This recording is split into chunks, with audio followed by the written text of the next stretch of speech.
Iran is threatening to close the Strait of Hormuz as retaliation for U.S. strikes earlier this week.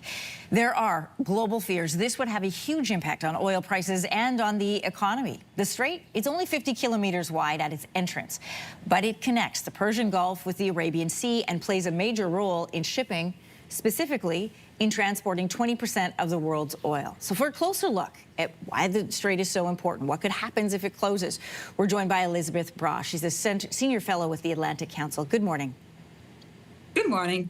Let's talk. We know 20% of the world's oil passes through this tiny strait. What is the impact of that strait closing? The impact would be disastrous on the global economy, and most directly, of course, on the countries that import that oil, and that's countries around the world. China imports a lot of it. The United States imports less than it used to, but still imports a bit.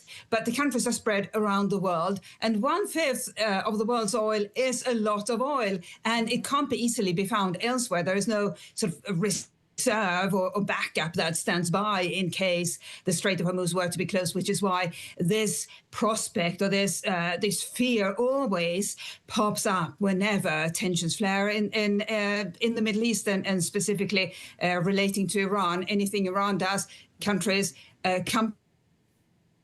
companies, markets begin worrying about the closure of the strait. Yeah, at the core of that fear, of course, is world economies, and that's tied directly to the markets. Walk us through what could happen if 1/5 of the world's oil is unavailable.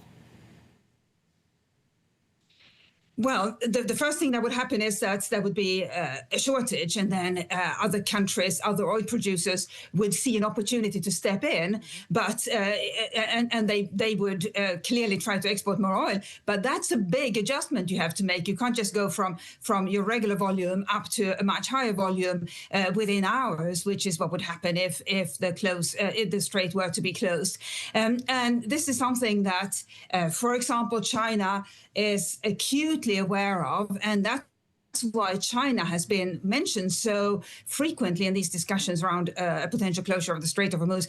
For example, Secretary of State Marco Rubio leaning on China to tell Iran not to close the strait, simply because it's in China's interest to keep that oil going. So there are many different factors involved, many different kinds of countries, but the bottom line is that it would be at least in the first weeks of a closure, it would be extremely cumbersome to run the globalized economy, and we all would feel the difference. Yeah. Maybe not so much Canada.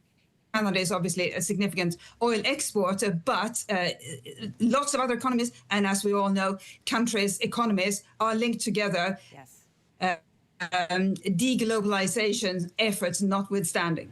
Yeah, the economic impact of this kind of warfare is really felt globally. The best indicator, I understand, is how the maritime insurance industry is going to react and respond. What does that tell us?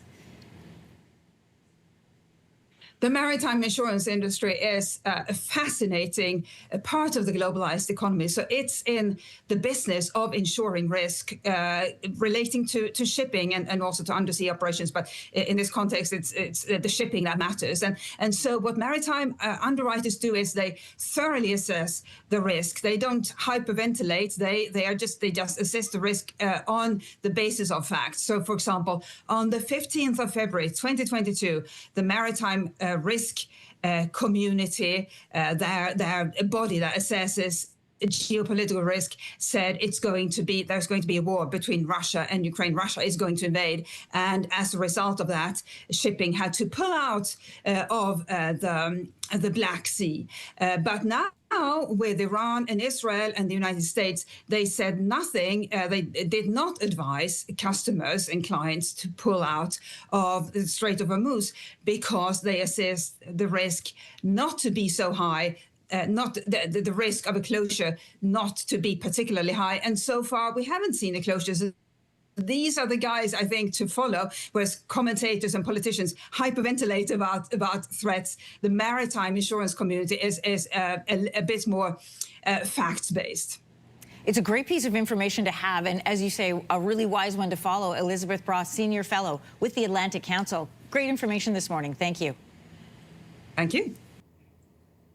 If you like that video, make sure to subscribe to the Your Morning YouTube feed, where you can find all kinds of new content posted every weekday morning.